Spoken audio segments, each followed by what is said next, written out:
Hello everybody, welcome to Crafty Soup. I have a Mystery Box Monday video for you, and we're going to focus on different embossings and ink blending techniques. So what is Mystery Box Monday? Well, I have this box of supplies that was a mystery box that I ordered back in the fall, and I pull out 3 items from this box, trying not to know anything about them as I pull them out, and see what I get, and then challenge myself to put these to use on a project. And today I'm going to make a card with all of these.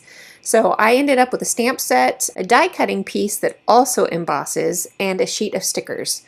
So I'll talk a little bit more about those as we go. So for this die cut piece, I was trying to figure out how to get it to sandwich properly because it's thicker than a lot of other typical products. So I played around with my various machines, and in the end I will discover that my main die cut machine, which is a Sizzix, with no shims or extra plates in place for various materials, and combined with 1 cutting plate, so this base plus 1 cutting plate plus the embossing folder piece, and that worked to get the proper sandwich for making this work. I've never worked with these cut plus embossing folders before, so this was interesting to experiment with.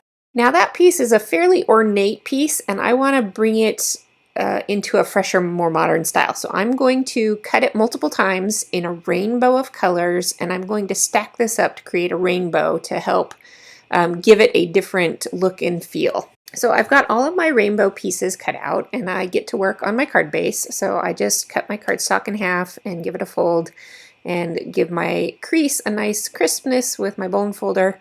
And then I'm trying to decide how I want these rainbow pieces to stack up. Do I want them to be offset? Do I want them to be lined up evenly? And so I kind of play around with that just a bit to decide what I want. And once I have in mind what I want, I go ahead and set those aside, and we'll work on heat embossing and ink blending next. So I pull out my stamp set, and I'm going to use the several pieces from this stamp set. I'm going to use this polka dot piece to create a textured border both on the top and the bottom of where I'm going to put that rainbow piece. And it's just a subtle little detail that will add some depth to this project.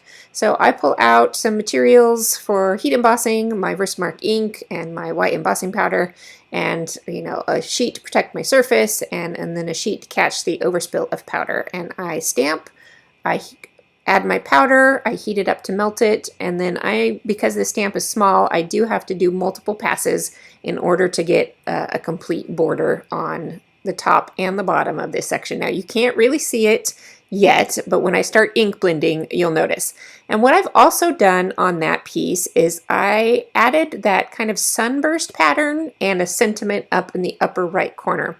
So now as I get to this ink blending, you can start seeing the rest of these embossed elements popping on this card. And at the bottom of the card, I keep the ink very, very light, so that it's not a distraction from the main top part of this card. And I concentrate the heavy ink kind of in a diagonal from the sunburst up to my sentiment.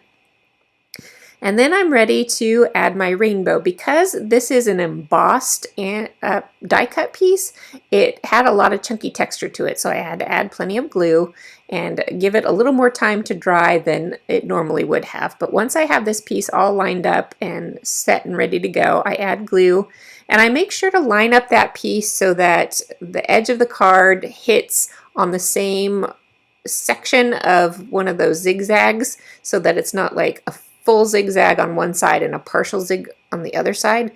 And then once that's all lined up, I do trim off the extras because that piece is too long to fit across the card. And then these stickers were like pets, dogs in particular, and dog bones and paw prints, but in there were these little heart shapes. So I went ahead and added those little heart shapes to the ends of all of my sunbursts as kind of an explosion of hearts coming out of this rainbow. And because I didn't have enough of the heart stickers to go all the way around, I added some more hearts in with my stamp right around my sentiment to kind of continue that burst of hearts coming out. And here are a few close-up pictures that you can see more detail of how that ink blending and the heat embossing get it to pop. So this was a quick one. I hope you enjoyed it. If you have any questions or comments, leave them below. And do give my video a like if you got something helpful out of this, because it does help my channel.